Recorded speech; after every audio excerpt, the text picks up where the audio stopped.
Fala pessoal, esse é o canal Penal com PH. É o direito penal de forma descontraída e divertida. Sigam lá no YouTube, Penal com PH.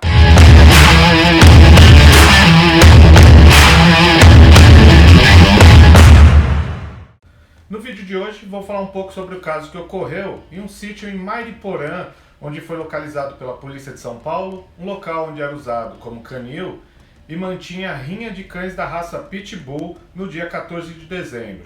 No total foram detidas 41 pessoas, entre elas um americano, 2 mexicanos e um peruano, que era o dono do sítio. E aí esse foi o único que teve a prisão preventiva decretada na sua audiência de custódia. Hoje, o Tribunal de Justiça de São Paulo acatou um recurso do Ministério Público e decretou a prisão de 22 dos 41 envolvidos. Eles vão responder pelos crimes de maus tratos, associação criminosa e jogos de azar. Que merda, hein? Sabia não?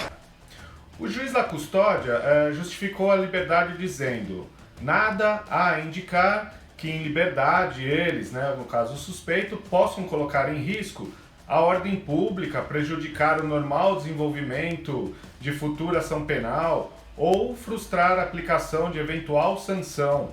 Então, por essa razão, o magistrado não converteu a prisão em flagrante em preventiva e colocou em liberdade, mediante pagamento de fiança, de 2 a 60 salários mínimos.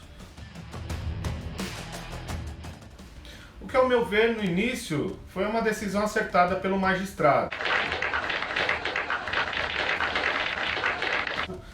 Mas por que o juiz da custódia manteve 40 soltos e depois o tribunal revogou essa liberdade provisória de 22 desses 40? Eu estou lhe fazendo uma pergunta. Estou lhe respondendo, não sei. Lembrando que a liberdade sempre é a regra, a prisão é a exceção. Uau! Vamos falar então um pouco sobre medidas cautelares. Primeiro ponto, sobre a conversão da prisão em flagrante para prisão cautelar. O artigo 282 do Código de Processo Penal, que trata das prisões, medidas cautelares, da liberdade provisória, no parágrafo 6º expressa assim: a prisão preventiva será determinada quando não for cabível sua substituição por outra medida cautelar. Isso quer dizer o quê? Que deve-se aplicar as medidas cautelares, mas se não comportar essas medidas, o juiz de forma fundamentada pode decretar a conversão da prisão em flagrante pela provisória.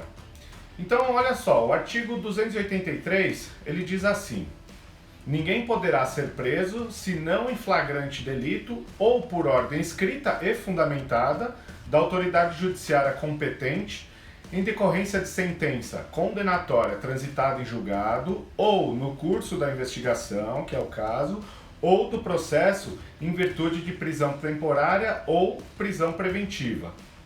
No caso da decisão do Tribunal de Justiça de hoje, por essas 22 pessoas não estarem colaborando com as investigações e, pior, estavam atrapalhando as investigações, então foi determinada a revogação da liberdade e pedida a prisão provisória deles.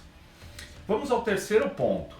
O artigo 310 do Código de Processo Penal diz o seguinte: ao receber o auto de prisão em flagrante, o juiz deverá fundamentalmente,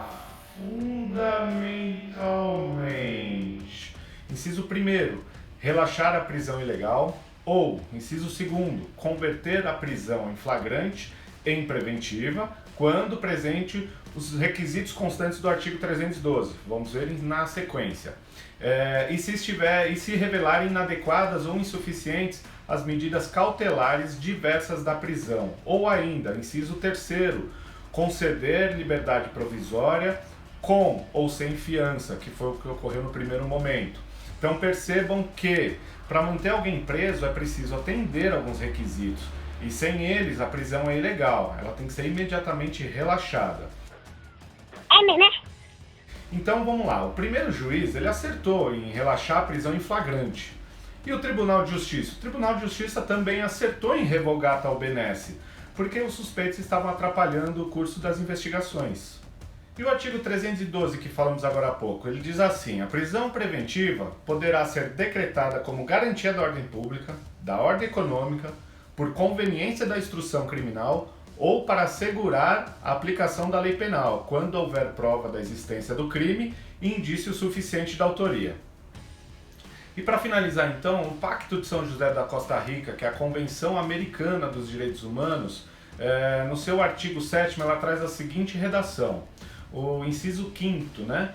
Toda pessoa presa, detida ou retida deve ser conduzida sem demora à presença de um juiz ou a outra autoridade autorizada por lei a exercer funções judiciais e tem o direito de ser julgada em prazo razoável ou de ser posta em liberdade sem prejuízo de que se prossiga o processo. Sua liberdade pode ser condicionada a garantias que assegurem o seu comparecimento em juízo. E qual a sua opinião? Não interessa pra você, palhaço. Manda pra mim. Esse aqui foi o nosso bate-papo de hoje. Espero que tenham gostado do vídeo. Deixem seus comentários, deixem suas críticas. Eu achei meio bosta! E se gostaram, dá um like aí no canal, dá uma força. E esse é o Penal com PH. Até a próxima.